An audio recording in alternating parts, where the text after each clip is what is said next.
Back दोस्तों 2024 भारत के बाघों के लिए ये एक काला चैप्टर बन के रह गया है। एनटीसीए के डेटा के मुताबिक पिछले साल 2024 में 26 टाइगर्स थे और ये आंकड़ा जो है प्रोजेक्ट टाइगर के शुरू होने से पहले से तब से अब तक का सबसे बड़ा आंकड़ा।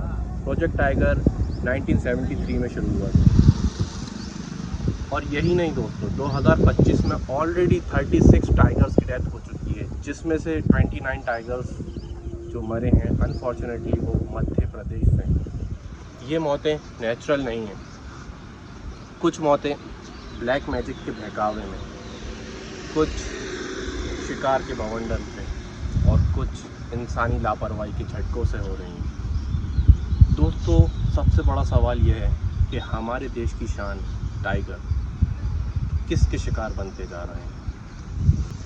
22 अगस्त 2025 हमारे बीच R2 नाम का बाघ अब नहीं रहा, जो सतपुड़ा का एक डोमिनेंट टाइगर।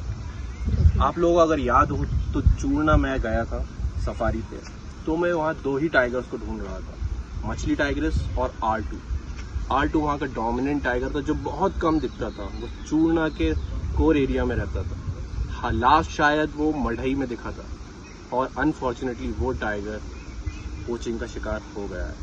और मुझे जो ऐसा लगता है, जो बताया जा रहा है सोर्सेज के मुताबिक, वो एक ब्लैक मैजिक के रिचुअल की वजह से ही मारा गया है, क्योंकि जब उसकी लाश मिली तो उसका आगे का एक पंजा वो गायब था। यहाँ बहुत बड़ा सवाल उठता है। और इससे पहले मैं लास्ट आपको 14 अगस्त को आया था और तब से आज है 24 अगस्त, और इन 10 दिनों के अंदर सतपुड़ा में अकेले ही 2 टाइगरों की मौत हो गई। गाइस, ये तीसरा इंसिडेंट है सिर्फ इसी साल में।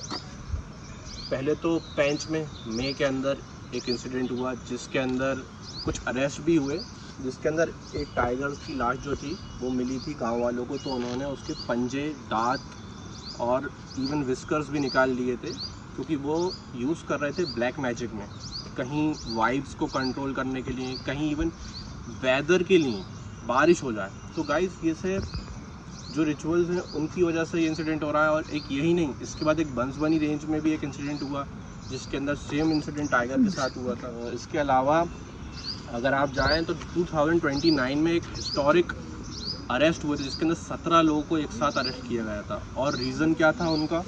ब्लैक मैजिक में टाइगर्स की जो चीज़ें थी वो यूज़ की जा रही हैं। और ये MP में बार बार हो रहा है। तो 4 इंसिडेंट मैंने आपको बता दिए ऑलरेडी। तो क्या ये पोचर्स की कोई गैंग है जो उनके साथ मिलके ऐसा कर रही है? क्योंकि जो भी ऐसे इंसिडेंट हुए हैं उसके अंदर विलेजर्स को बहकाया गया था कुछ तांत्रिकों द्वारा।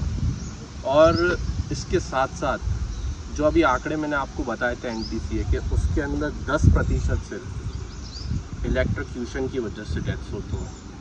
दोस्तों ये कैसे होता है? क्योंकि इलीगल यूजेज ऑफ वोल्टेज का यूज़ करते हैं विलेजर्स, जिसकी वजह से टाइगर्स की मौत हो रही है। और ये सुनिश्चित रखना किसका काम है? ये डिपार्टमेंट का काम है। तो कहीं ना कहीं डिपार्टमेंट की भी गलती है। दोस्तों यही नहीं, अगर आप नोटिस करें तो मॉनसून सीज़न में, क्योंकि ये एक ऑफ सीज़न होता है और इसी के अंदर ज़्यादातर ये इंसिडेंट हो रहा है, तो क्या माना जाए कि टूरिस्ट एक्चुअली में CCTV हैं?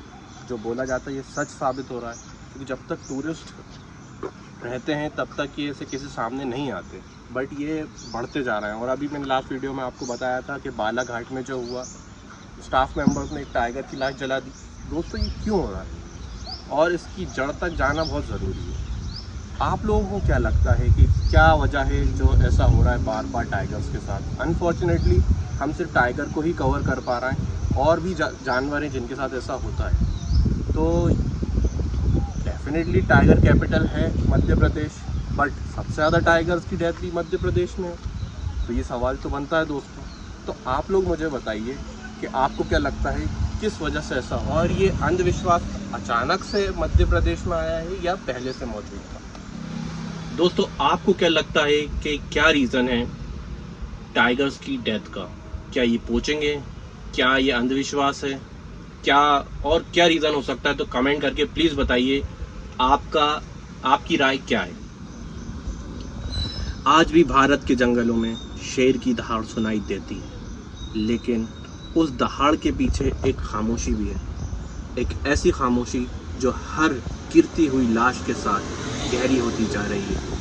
मध्य प्रदेश जो अपने आप को टाइगर स्टेट कहता है, वहाँ आज मौत का सिलसिला रुकने का नाम नहीं ले रहा।